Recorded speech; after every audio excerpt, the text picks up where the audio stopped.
approche pour aider les plus démunis. Les banques islamiques qui opèrent en Europe, désireuses de respecter la charia, mettent de côté tout ce qu'ils considèrent comme usure.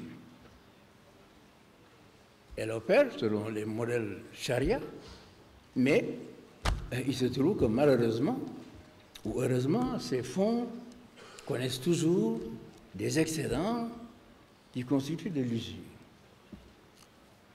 L'évaluation serait de l'ordre de 500 milliards de dollars. Évidemment, l'intérêt des Français, des Anglais et des Américains, c'est de mettre la main sur cet argent.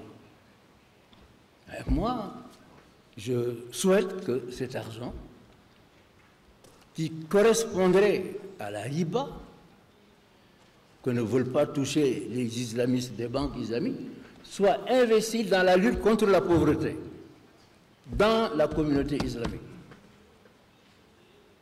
Au lieu de le laisser dans les banques, qui, elles, vont tirer des profits, ne serait-ce qu'en les réinvestissant, ces fonds devraient être investis dans les pays pauvres de la Oumma pour faire disparaître la pauvreté.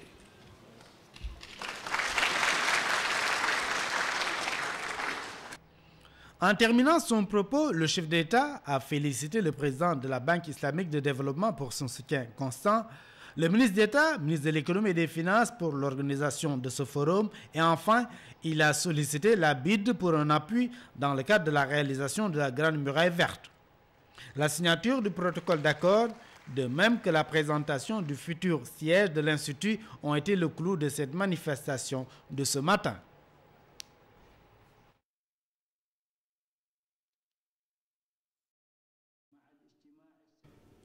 L'UEMOA, c'est une union monétaire entre 8 pays et un marché de plus de 90 millions de clients potentiels.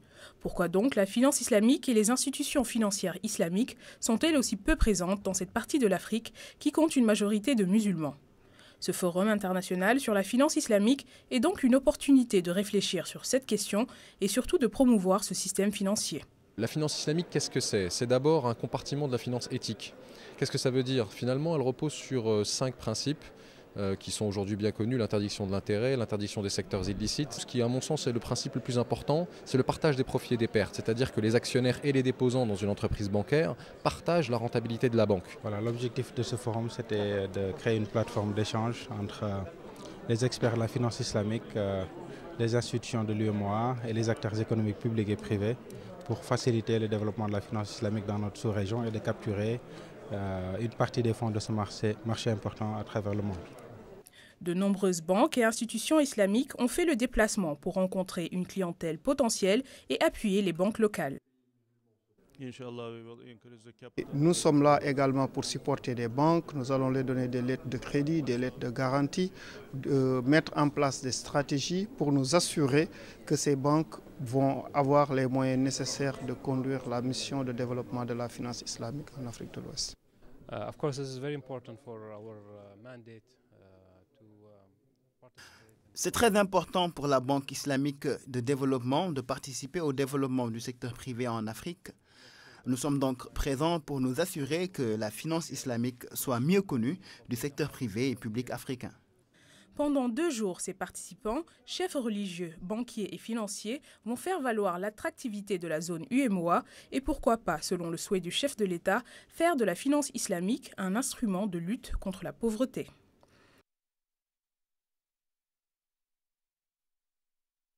2 jours d'échange pour se familiariser avec les instruments, modes et procédures d'intervention de la finance islamique.